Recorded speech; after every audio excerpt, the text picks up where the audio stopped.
wavumilivu sana, kwa sababu hii ni siku muhimu zaidi. Hata mimi niko na relative hapa kwa Mumia, munipigie makofi. Kwanza kabisa ni kuleta salamu za heri na ufanisi mwingi kwa King Mumia kutoka kwa ndugu yetu Raila Amolo Odinga na ndugu yetu Uhuru Muigai Kenyatta. Mnazipokea? Mnapokea hizo salamu? Hebu wekeni mkono tuone jameni.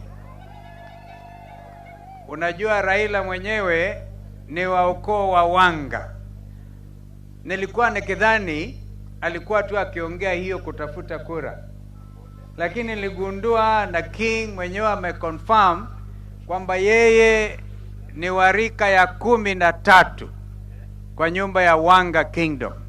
Kwa hivyo yeye ni mmoja wenu, na alikuwa na hamu sana kuhudhuria hafla hii na kumcongratulate ndugu yake His Majesty Peter Nabongo Mumia II.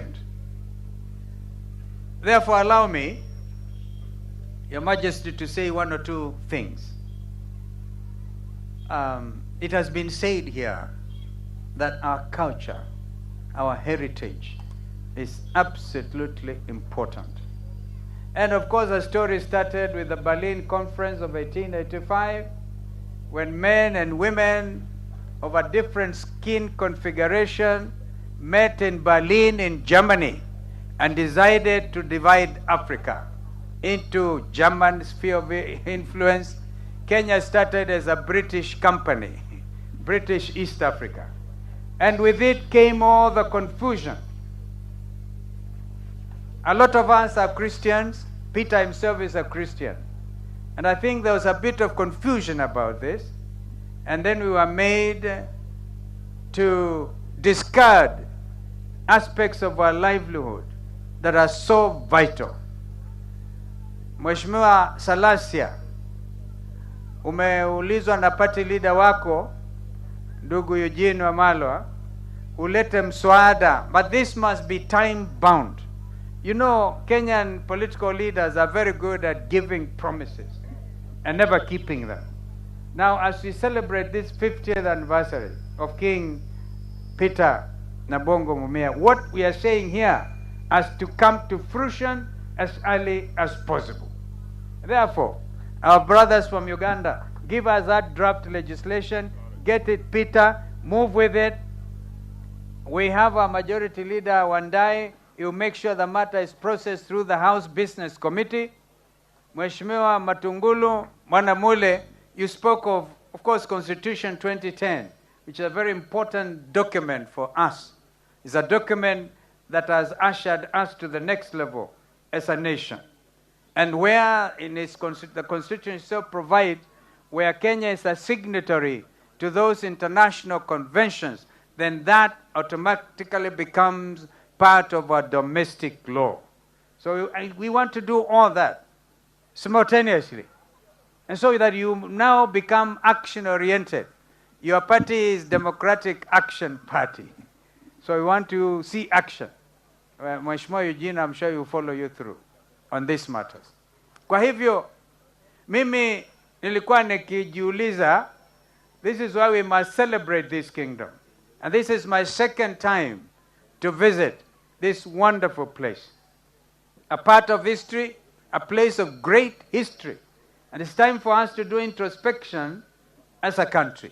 If this is the only kingdom, we want to be very proud of it. President Yoweri Kaguta Museveni of Uganda has done tremendous. King of Toro and wherever, and they are given recognition, legal recognition.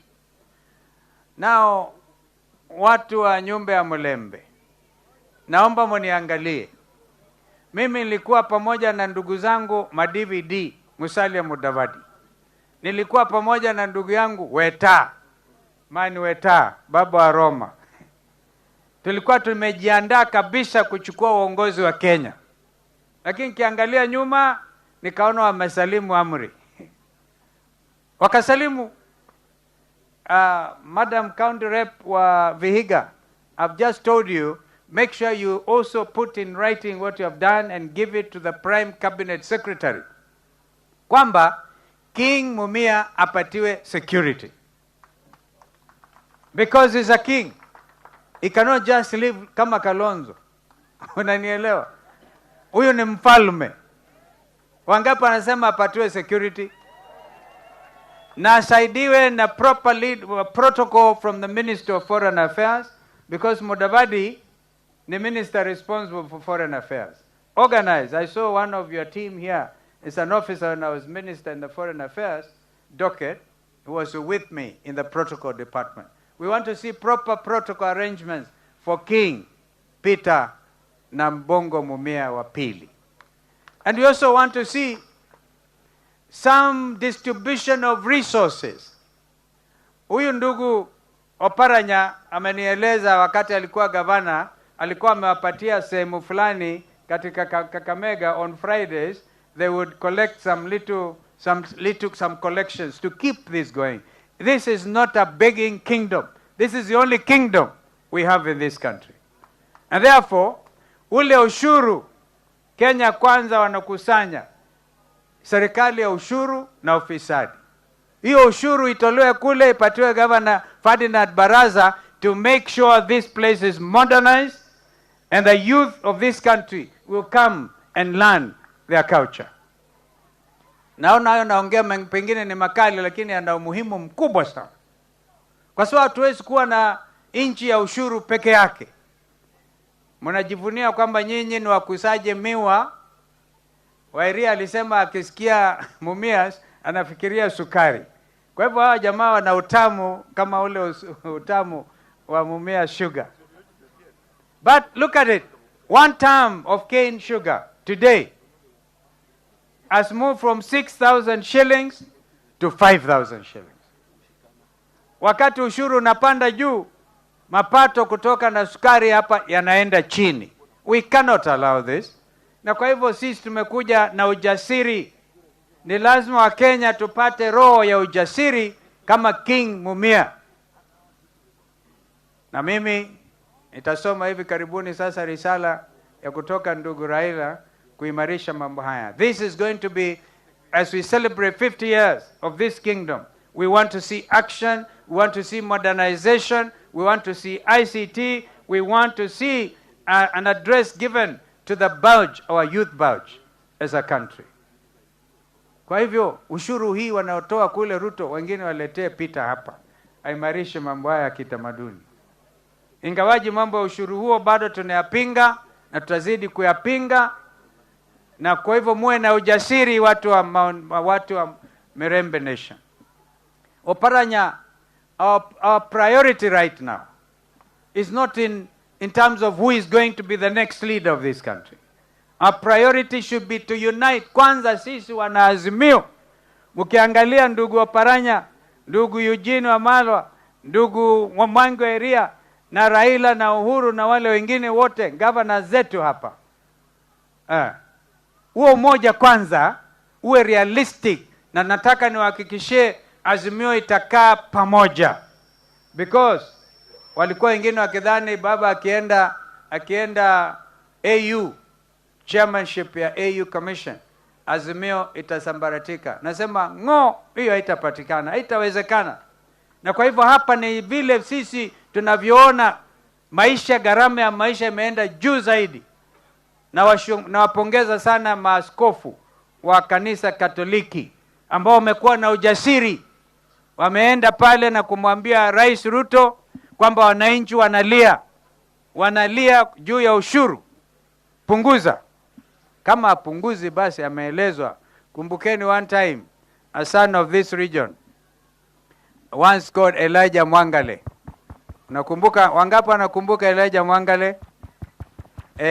Alikuwa ameulizwa na bunge to look at what the circumstances under which J.M. Kariuki died. Wakaleta report na yeye akasema fisi aliambiwa hata kama hujasikia nimekuambia. Hivyo ndivyo watu wa Katoliki bishops walieleza utawala ambao tuko nao. Kwa hivyo kwa sasa tunajivunia kwamba Kakamega Busia, Vihiga, Bungoma, uwepo wa Azimio ni wazi. Na sisi kama viongozi wenu tutashikamana kabisa ili kuhakikisha kwamba tunakomboa nchi yetu kutoka kwa utawala usiofaa.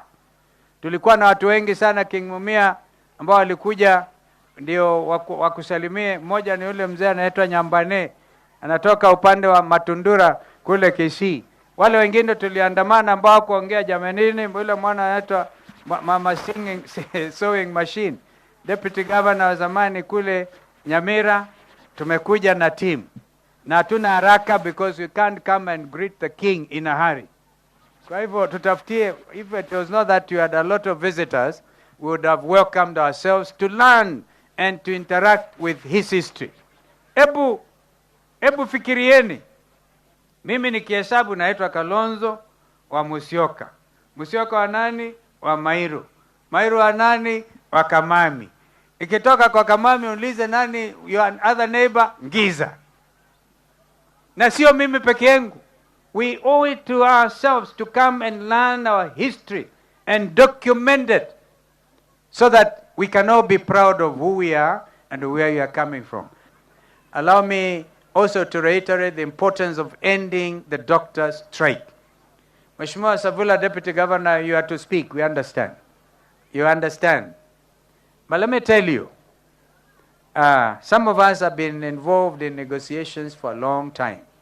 You can never win by threats. So sit with our doctors and get a solution. Get a solution. It is possible to sit and agree. But we said as Azimio, kwamba musipo suluhisha pata suluhu juu ya swala hili na madaktari na mgomo wao, sisi hatutakuwa na budi ila kujitokeza kama wanaazimio na kusema mgomo lazima uishe. Hiyo ingine corruption, fertilizer, fake fertilizer. We have asked our members of parliament to move. Mheshimiwa Wanyonyi, you're also out there in Nairobi. Move with speed. Don't spare anybody. You know, Kenyans are gifted with one aspect of our lives. We forget very, very quickly. Sijui ni kama ile Raila alikuwa anasema ni kama ngiri sisi wengine. Unamchapa ukifika pale anarudi. Americans one time had to deal with a scandal which was referred to as a Watergate scandal. After nine months, a whole president called Nixon had to leave office. He had to be impeached. So as we deepen our democratic gains, we must remain very resolute and very bold. We hate nobody. Absolutely nobody. We are all, after all, brothers and sisters in this country. But we abhor bad governance. And now it is clear this country is being led by cartels. One cartel after another. Mungu abariki sana watu wa Ingo, watu wa Mbai ya Mulembe, King Mumia. Live long. You are still young. You took over 22. You are now 72 if my calculation is correct. So you are very strong. Na sasa huyu bwana huyu can lead any country. Maybe we make amendments to our constitution. Kama watu wengine wanashindwa, we give it to the king of Mumias. We give it to the king. It's possible. Any of us can be a leader. Kwa hivyo hatutabishana juu ya maneno haya. Kwa hivyo barua ndio hii. Huyu ndugu Raila na ndugu Uhuru Kenyatta wamenituma na zawadi maalum ambayo nitamkabidhi King Peter Nabongo Mumia II. Even the award was given by Uhuru Kenyatta, head of state commendation. Mi naona ni pungufu kidogo. I think it should be given the highest award in the land. Not just head of state. A lot of people come head of state commendation. Hiyo mimi naona haitoshi. As we celebrate 50 years, move this part as part of what you're going to be moving Peter Salasia, that is given proper national recognition. But Uhuru Kenyatta alijaribu. Tunampongeza. Asante.